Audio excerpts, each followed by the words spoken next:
Deputy speaker साहब,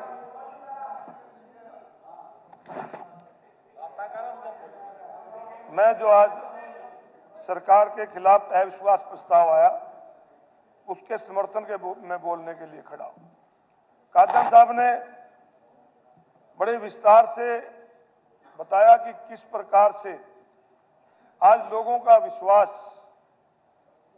जो इस सरकार के खिलाफ पनप रहा है और जो सरकार मुख्यमंत्री के कहे मुताबिक सारे इंतजाम कर लिए गए हैं। मुख्यमंत्री जी से मैंने पहले भी कहा था और आज फिर कहते हैं कि प्रजातंत्र में जो चुनाव होता है वो जनता करती है, जनता की वोट से सरकार बनती है। परंतु कम से कम इस सदन को ये तो बता दें कि जनता ने तो वोट पाए, उन्हें कौन से इंतजाम करे थे? ईवीएम के करे थे, पैसे से करे थे, वोट चोरी से करे थे। और राहुल गांधी जी ने प्रेस कॉन्फ्रेंस करके किस प्रकार हरियाणा के अंदर एक ब्राजील की महिला 22 वोट बने हुए वो कर गई। आपकी जो सरकार है ये अनडेमोक्रेटिक वे से बनी सरकार, परंतु जब सरकार बन जाती है, जब राजा कोई बन जाता है, सरकार बन जाती है, उसकी जिम्मेवारी होती है। आज उस जिम्मेवारी को आप निभाने में विफल रहे हैं, इसलिए इस जनता का विश्वास हरियाणा प्रदेश की इस सरकार से हटा है। किसी भी सरकार की मुख्य जिम्मेवारी होती है जो एक लोगों की बेसिक जरूरत है कि अच्छी शिक्षा मिले, अच्छी चिकित्सा मिले, अच्छी सुरक्षा मिले, महिलाओं को सम्मान मिले, व्यापारियों की सुरक्षा हो, युवाओं को रोजगार मिले, किसान का फसल का रेट मिले, समय पे बीज मिले, समय पे खाद मिले। परंतु आज इन सब चीजों से ये सरकार पूरी तरह विफल रही है। हरियाणा प्रदेश, डिप्टी स्पीकर सर, हरियाणा प्रदेश का भाईचारा दूसरे प्रदेशों में भी इस बात के लिए माना जाता था कि हरियाणा प्रदेश के किसी गांव का व्यक्ति अगर किसी दूसरे गांव में जाता था, चाहे वो उसके गांव की किसी भी जाति की लड़की रहती हो, किसी भी उसके विरोधी की लड़की हो, उसके घर जाकर उसका सम्मान करके आता था। ये हरियाणा प्रदेश का भाईचारा था। परंतु डिप्टी स्पीकर सर, पहले भी इसके लिए प्रयास किए गए कि हरियाणा प्रदेश में इस भाईचारे को कैसे तोड़ा जाए। हरियाणा प्रदेश की जनता बधाई के पात्र है कि जिन्होंने अपने भाईचारे को बरकरार रखा। हालांकि हजारों करोड़ की संपत्ति का नुकसान हुआ, 32 से ज्यादा लोग मारे गए। डिप्टी स्पीकर साहब, बहुत बुरा वो समय था जब ये इस प्रकार की घटनाएं हरियाणा में घटी। परंतु डिप्टी स्पीकर साहब, मुझे दुख से कहना पड़ता है कि हम विधानसभा में चुन के आते हैं, चाहे एमएलए हैं, चाहे एमपी हैं, चाहे मंत्री हैं, पहले ये शपथ लेते हैं कि हम जाति, धर्म, मजहब सबसे ऊपर उठकर प्रदेश के लिए काम करेंगे। परंतु मुझे आज कहते हुए ये दुख है कि इस विधानसभा के अंदर भी कि ऐसे एमएलए, एमपी बैठे, मंत्री बैठे, हम एमपी लोकसभा, विधानसभा, राज्यसभा में बैठे हैं जिन्होंने पिछले कई दिनों से हरियाणा प्रदेश में अमर्यादित भाषा का इस्तेमाल करके हरियाणा प्रदेश के माहौल को बिगाड़ने का प्रयास किया जा रहा है। किस प्रकार से deputy speaker sir, social media के ऊपर आपस में लड़ाने का काम किया जा रहा है।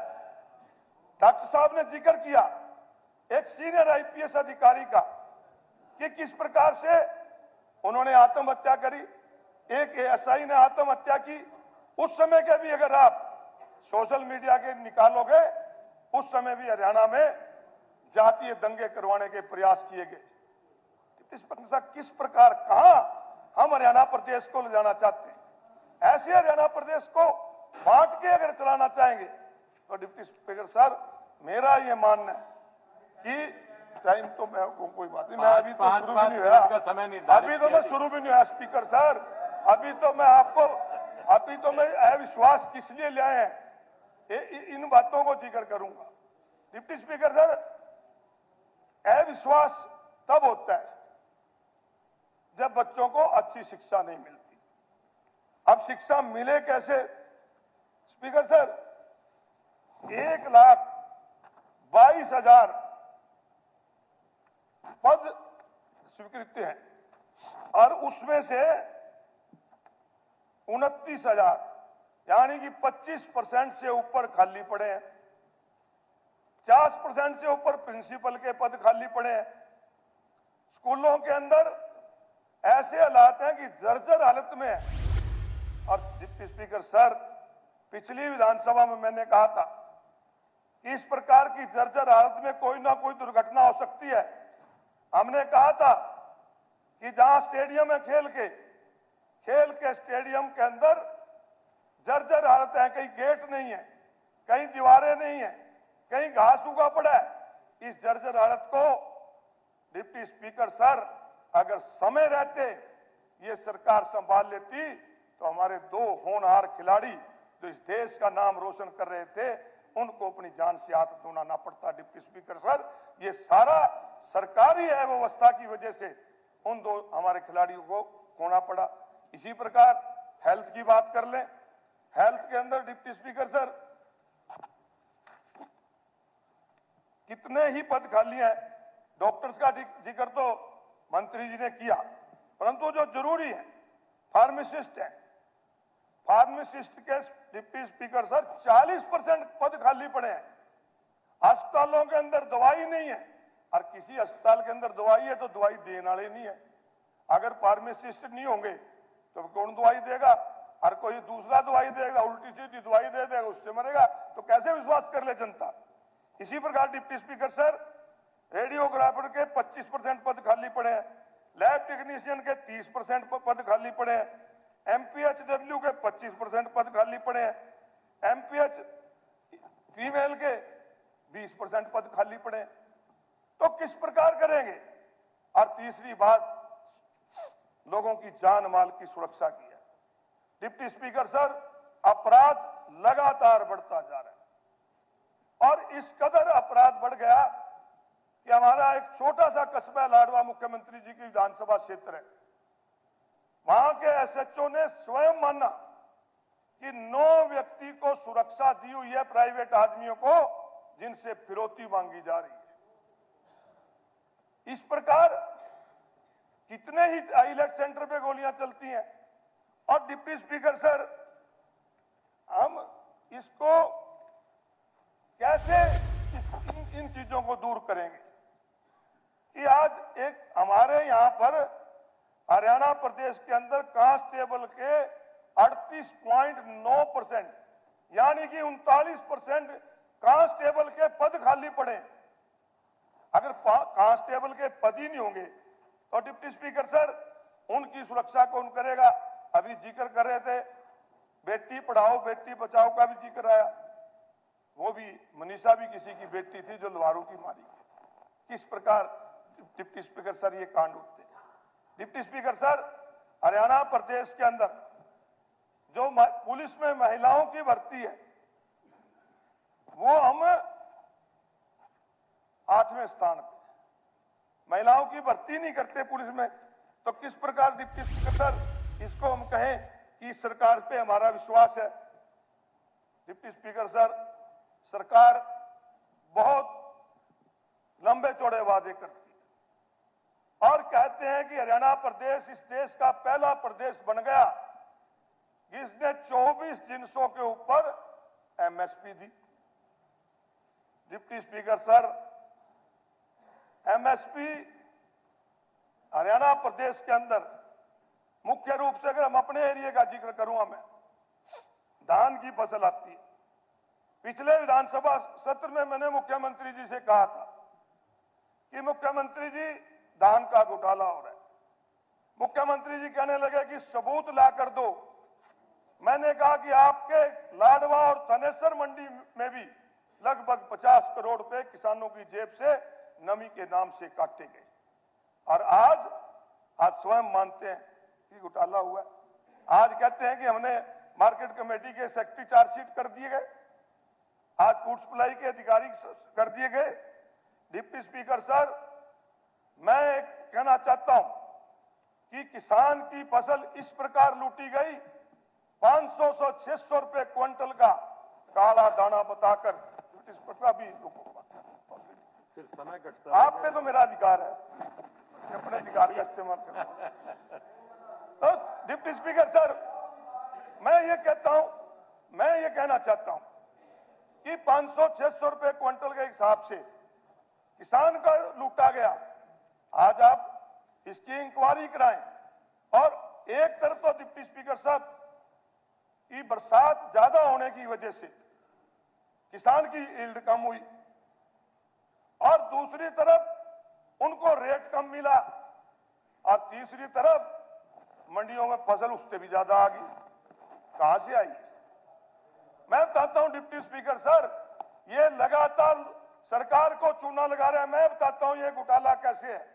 आज आप उनको तो पकड़ रहे हो जो सेक्रेटरी है या फूड सप्लाई के या वेयर हाउस के हैं, उन नेताओं को भी पकड़ो जिनकी सह पे ये घोटाले होते आए हैं लगातार। डिप्टी स्पीकर सर, ये सेलर वाली की मिली भगत से जो पीआर धान है और जो बासमती धान है, पीआर धान जो होती है वो सरकार खरीदती है और बासमती धान सरकार नहीं खरीदती, परंतु 1509 हो 1100 21 हो जो धान बासमती में आती है उनकी बिलिंग होती है। डिप्टी स्पीकर सर, उनकी बिलिंग होती है गवर्नमेंट के खाते में और वो जाती है मार्केट में बिकने के लिए और बिहार से चावल आता है मिली भगत से सरकार के लाने के लिए। इसका चूना लगा है।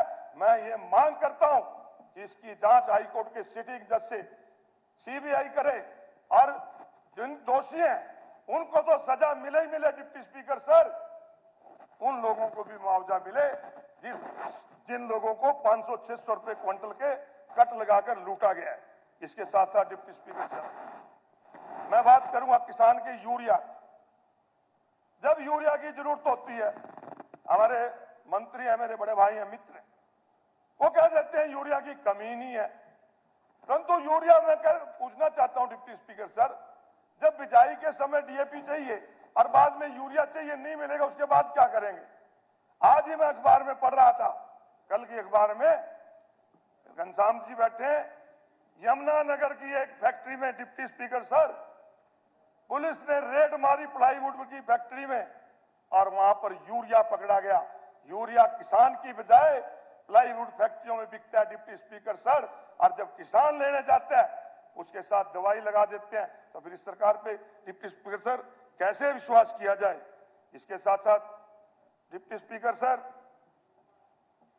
मैं कहना चाहूंगा, कोई बात नहीं, 2-4 मिनट और, मैं तो समय कोई आप बात लोगों का कटेगा जी, 2-4 मिनट और लगाएंगे। डिप्टी स्पीकर सर, मैं कहना चाहूंगा डिप्टी स्पीकर सर, नगर परिषद और नगर पालिकाओं में लगातार भ्रष्टाचार बढ़ रहा है।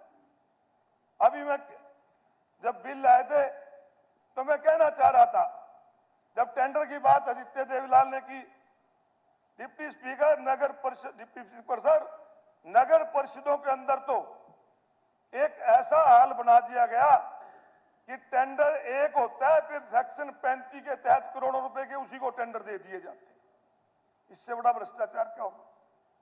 ये जो सेक्शन 35 है, ये इमरजेंसी के लिए होता है, भी कोई आए तो लगा दो, परंतु उस सेक्शन 35 के जरिए कितने ही टेंडर करोड़ों रुपए दे अपने आदमियों को देकर डिप्टी स्पीकर सर उनको लूटने का काम करते हैं।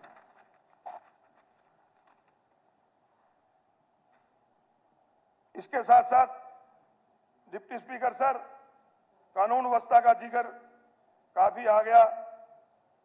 मैं तो आपसे यही कहूंगा कि जो सरकार जनता का विश्वास खो देती है, एक आईपीएस की 7 दिन तक पोस्टमार्टम नहीं होती क्योंकि उनकी पत्नी भी आईएएस है, उसका विश्वास भी सरकार से उठ चुका था। आम जनता का विश्वास सरकार से उठ चुका है।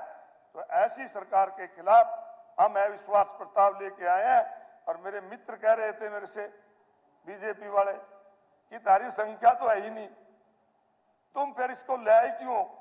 तुम अपनी अंतरात्मा का वोट दे दियो।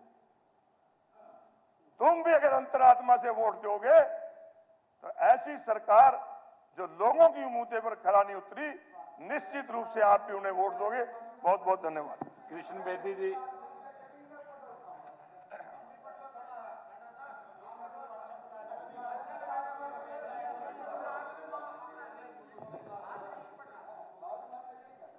माननीय महिपाल जी, माननीय डिप्टी स्पीकर सर, आज विपक्षी दल ने हरियाणा सरकार नायब सिंह सैनी जी के नेतृत्व में किसान, मजदूर, व्यापारी, कर्मचारी। सर एक बहुत अहम इशू रह गया, मैं आपसे करना चाहता हूँ। कोई और उठा सिर्फ एक मिनट। डिप्टी स्पीकर सर, मैं आप सबके लिए भी है, हम सबके लिए सोचने का विषय है।